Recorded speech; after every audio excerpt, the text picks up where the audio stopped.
बिस्मिल्लाहिर्रहमानिर्रहीम। अस्सलामु अलैकुम। आज के लेक्चर में हम डिस्कस कर रहे हैं ईआर मॉडल। ठीक है, ईआर डायग्राम, ईआर मॉडल, हर तरीके से इसको आप कह सकते हैं, ये वो एक ही चीज़ है। अच्छा जी, एक तो चीज़ E stands for entity and R stands for relationship। entity relationship diagram है, ठीक है, मॉडल है। अब कुछ बातें इसके हिसाब से कि क्या चीज़ें क्यों यूज़ होती है, क्या फ़ायदा है, ये सारी चीज़ें हम लोग थोड़ी डिस्कस कर लेते हैं। आप लोगों को इसका पता चल जाएगा कि ये क्यों यूज़ होता है। और अगेन मैं आपको रिपीट करती हूँ, ये कॉन्सेप्ट लेने का फ़ायदा ये हो जाता है कि आप जो सब्जेक्ट पढ़ रहे हैं ना, इसके हवाले से आप लोग बिल्कुल एक एक चीज़ आपकी क्लियर होती है।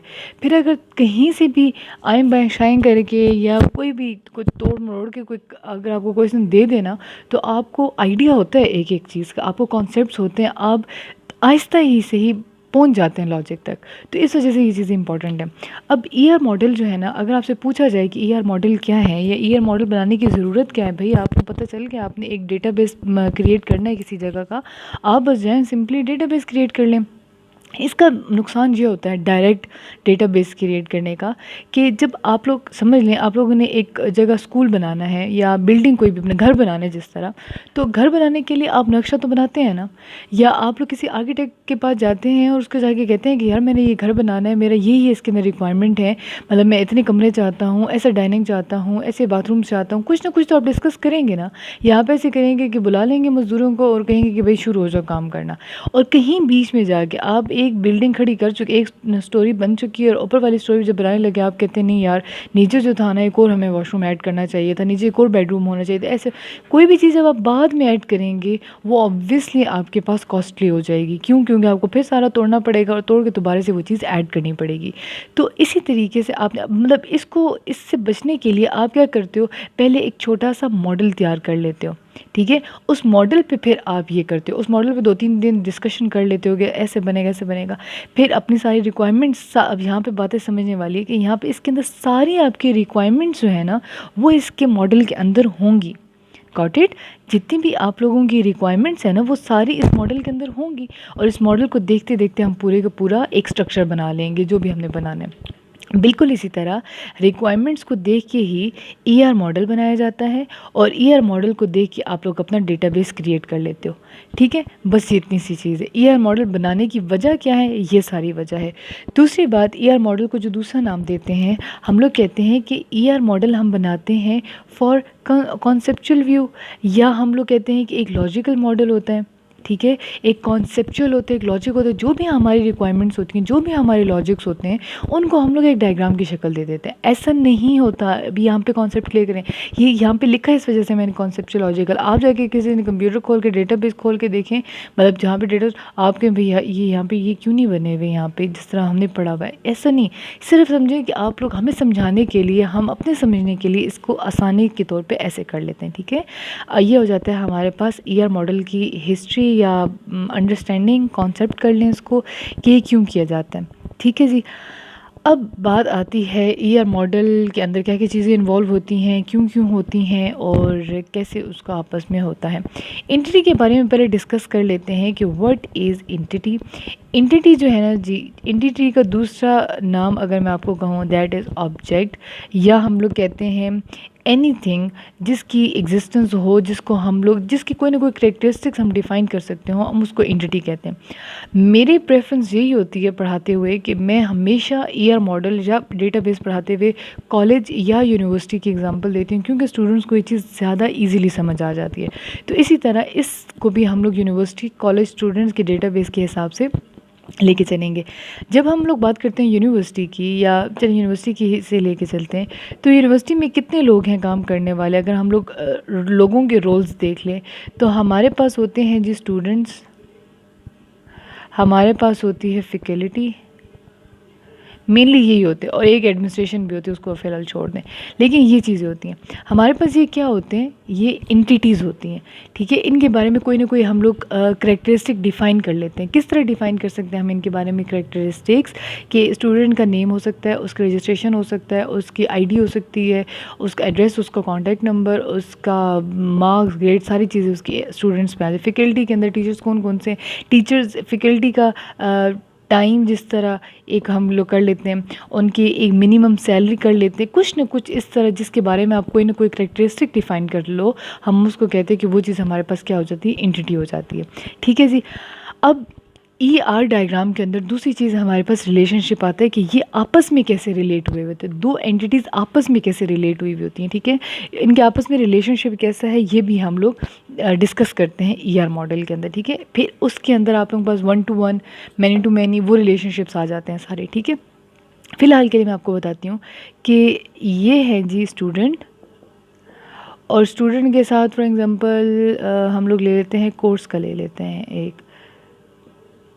ठीक है, स्टूडेंट कोर्स क्या करता है, इनरोल करता है। ठीक है, स्टूडेंट क्या करता है, कोर्स को इनरोल करते हैं। अब अगर हम स्टूडेंट की तरफ जाएं तो स्टूडेंट के हम लोग क्या क्या चीज़ें ऐड कर सकते हैं। स्टूडेंट की आईडी होती है, स्टूडेंट का कॉन्टैक्ट नंबर होता है। ठीक है, स्टूडेंट का जी हमारे पास होता है ईमेल एड्रेस। ये सारे स्टूडेंट्स के एट्रीब्यूट्स हैं। अब यहाँ पे एक और चीज़ आपने ये नोटिस करनी है कि जो एंटिटी है ना, that is in rectangular box and the attributes are in something like oval या एलिप्स या जो भी इसको आप बोलें, इस तरह की शक्ल में। ठीक है, तो ये भी थोड़ी सी चीज़ मैटर करती है। एक और बड़ी इंपॉर्टेंट चीज़ है, वो इंशाल्लाह मैं वो भी मैं आपको बता देती हूँ, अगले लेक्चर में बता देती हूँ, यहाँ पे लंबा हो जाएगा। कि इसका ये जो होते हैं ना शेप्स, कुछ ऐसी कॉम्प्लिकेटेड शेप्स होती हैं जो हम लोग इग्नोर कर देते हैं, लेकिन वो आती हैं पेपर के अंदर। डॉटेड वाला जो होता है वो आ सकता है, डबल वाला आ सकता है, वो चीज़ें आ सकती हैं। ठीक है, कि वो एट्रीब्यूट कौन से होते हैं तो वो हम डिस्कस कर लेंगे बाद में। फ़िलहाल के लिए आप ये समझ लें कि ये जो है ना, ये सारे का सारा ये हमारे पास ER डायग्राम होती है। ठीक है, ये करैक्टरिस्टिक्स हैं एंटिटी के, और ये एंटिटी के आपस के दरमियान का रिलेशनशिप है।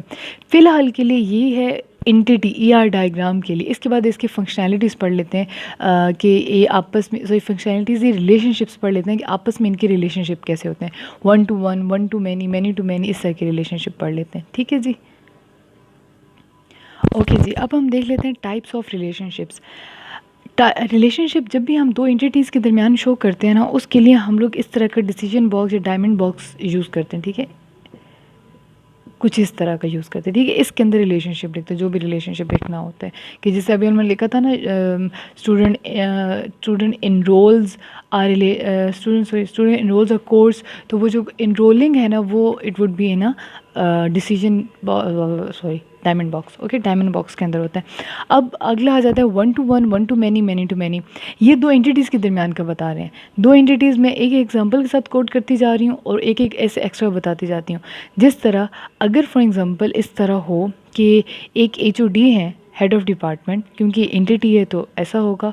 और दूसरी जगह मैं लिखती हूँ डिपार्टमेंट, तो मैं ये कहती हूँ कि रन्स या हैंडल्स, एक HOD एक डिपार्टमेंट को हैंडल करता है। ये 1 to 1 रिलेशनशिप है। ठीक है जी, ये होता है 1 to 1 कि एक HOD एक डिपार्टमेंट को हैंडल कर रहे हैं, या एक टीचर एक स्टूडेंट को पढ़ा रही है, टीचर्स 1 स्टूडेंट, ट्यूशन में जिस तरह हो जाता है उस तरह ले लें। 1 to मैनी, 1 to मैनी के अंदर हम लोग ऐसा कर सकते हैं कि टीचर स्टूडेंट, एक टीचर जो है वो टीचर्स स्टूडेंट। 1 to मैनी, बहुत सारे स्टूडेंट्स पढ़ रहे हैं एक टीचर से। इट्स पॉसिबल, आई थिंक यही चीज़ है जो नॉर्मल चल रही है।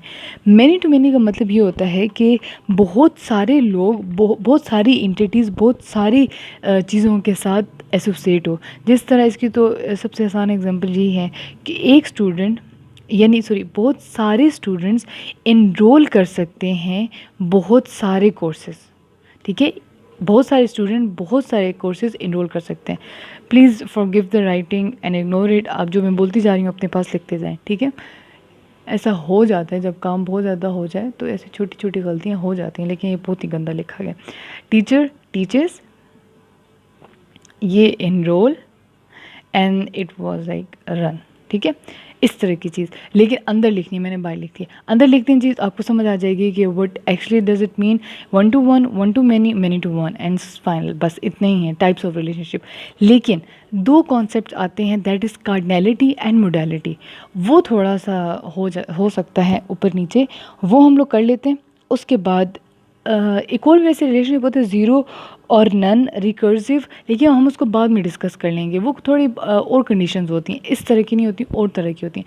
वो हम इसके बाद पहले करेंगे कार्डिनैलिटी मोडेलिटी एंड देन हम वो कर लेंगे। ओके, पहले हम करते हैं cardinality and modality. Cardinality and modality समझने के लिए आपको दो टर्म्स पता होनी चाहिए। एक होती है एंटिटी, जो आपको पता है, एक होती है एंटिटी का इंस्टेंस, जिसको हम लोग सिर्फ और सिर्फ इंस्टेंस लिखते हैं। और ये आपको बात पता होनी चाहिए ताकि आप कॉन्सेप्ट समझ सकें कार्डिनैलिटी और मोडेलिटी का। देखें, स्टूडेंट जो है ना वो एक एंटिटी है, लेकिन स्टूडेंट एक एंटिटी है, लेकिन हमारे पास बैठे हुए तो आगे से ढेर स्टूडेंट्स हैं।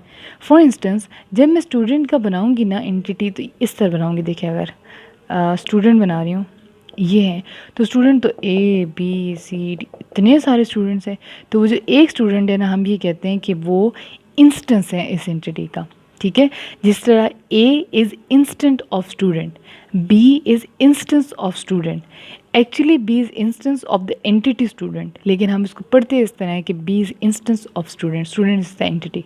ओके, बस ये कॉन्सेप्ट आपको समझ आना चाहिए कि what is instance and what is student. फिर हम मूव करते हैं कार्डिनैलिटी और मोडेलिटी की तरफ। चलें जी, अब स्टार्ट करते हैं कार्डिनैलिटी। मैं दोनों की डेफिनेशंस रीड आउट कर रही हूँ, आप अपने पास नोट डाउन कर लें। Cardinality, maximum number of instances of one entity associated with each instance of related entity. ठीक है, डिफरेंस सिर्फ मैक्सिमम और मिनिमम का ही है।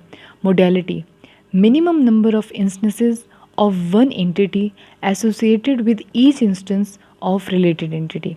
ठीक है, इसका जो रिलेशनशिप होता है दैट इज़ वन और मैनी, और इसका जो रिलेशनशिप होता है मोडेलिटी का दैट इज़ मैंडेटरी और ऑप्शनल। अब मैंडेटरी और ऑप्शनल का मतलब ज़रा देख लेते हैं कि मैंडेटरी और ऑप्शनल का क्या मतलब है। पता होना चाहिए आप लोगों को इसका भी, कि मैंडेटरी ना लाजमी चीज़ है, और जो ऑप्शनल है ना वो है कि हो ना हो, लाइक ओके हैं। ठीक है, मैंडेटरी और ऑप्शनल में ये फ़र्क होता है। अब हम लोग ये करते हैं कि अब हम लोग इसको समझेंगे कैसे। यहाँ पे लोग कंफ्यूज हो जाते हैं। देखिए, किसी न किसी तरीके से आपने ये याद रखना है कि modality is minimum, cardinality is maximum. पहले तो आप किसी तरीके से ये याद कर लें। अब मैं वैसे ऐसे याद कर लेती हूँ, जिस तरह यहाँ पे ए है, यहाँ पे बी है, तो ये मैक्सिमम है। मोडेलिटी एम से है, मिनिमम, मोडे, मुनी, ऐसा करके कुछ कर लें, तैयार कर लें, पर इसमें कन्फ्यूजन बहुत ज़्यादा हो जाती है। Modality is something that refers to minimum number of instances and cardinality is something that refers to the maximum number of instances. ठीक है, वन और मैनी एंड मैंडेटरी और ऑप्शनल।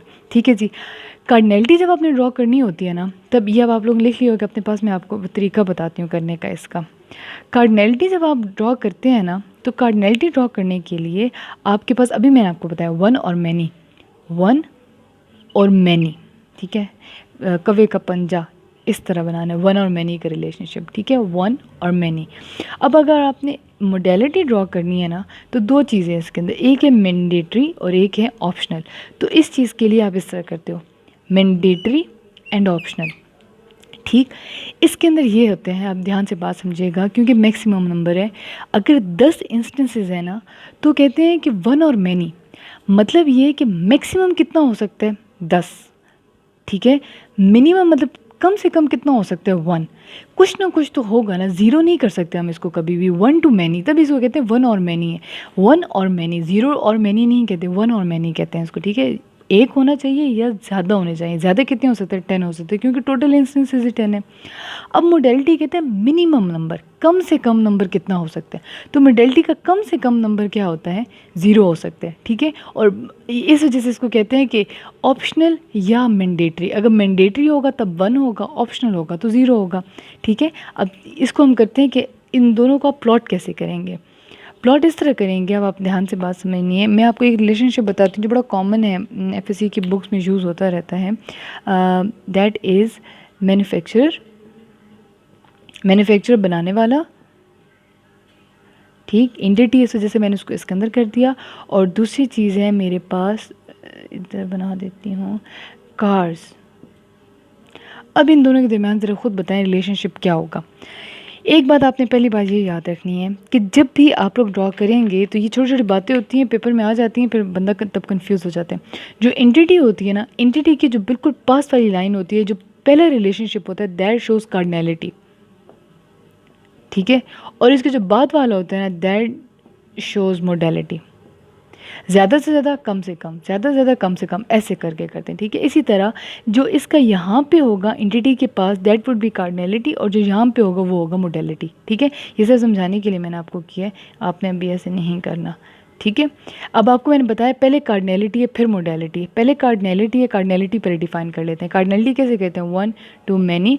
और मोडेलिटी क्या कहते हैं? या तो वो मैंडेटरी होगा या तो वो ऑप्शनल होगा, ठीक है जी। चलें अब स्टार्ट करते हैं इसको बनाना, इंटरेस्टिंग है। एक मैन्युफैक्चरर एक ही कार बनाएगा या एक मैन्युफैक्चरर बहुत सारी कार्स बनाएगा? अब ये सोचने वाली बात है ना कि एक मैन्युफैक्चरर कितनी कार्स बना सकता है? बहुत सारी। वन और मैनी का रिलेशनशिप हो जाता है इसका कि ये ज़्यादा से ज़्यादा बना सकते हैं, एक बहुत सारी बना सकते हैं। और कम से कम मैं कहती हूँ अगर मैन्युफैक्चरर बहुत ही निकम्मा है ना और उसका नहीं दिल बनाने का, तो मैं कहती हूँ भाई फिर भी तुम पे लाजमी है, अगर तुम एक हो ना तो तुम एक तो मैंडेटरी है तुम पे बनाना, लाजमी है तुम पे बनाना। अगर मैं यहाँ पे ऑप्शनल कर दूँगी तो उसका रिलेशनशिप ऐसा बन जाएगा कि मैन्युफैक्चरर अगर एक हो तो उस पर लाजमी नहीं है बनाना, ऑप्शनल है। बनाए ठीक है, ना बनाए तो ना बनाए, उसकी अपनी मर्ज़ी है। अब यहाँ पे आप लोगों ने यही पॉइंट समझना है कि जब हम बात करते हैं किसी मैंडेटरी चीज़ की तो इट मीन्स कि हम लोगों ने वन लगाना है, अगर ऑप्शनल चीज़ है तो उसको ज़ीरो लगा दें। और इन दोनों के दरमियान रिलेशनशिप क्या है? मैन्युफैक्चरर बिल्ड्स अ कार और बिल्ड्स इट समथिंग रिलेशनशिप, तो रिलेशनशिप आ जाएगा इस तरह। तो ये जी होती है कार्डिनलिटी एंड मोडेलिटी। इसको डिफरेंट करें ना, एग्जांपल्स वगैरह निकालें गूगल से, इसको करेंगे तो आपको सही समझ आ जाएगा, ठीक है।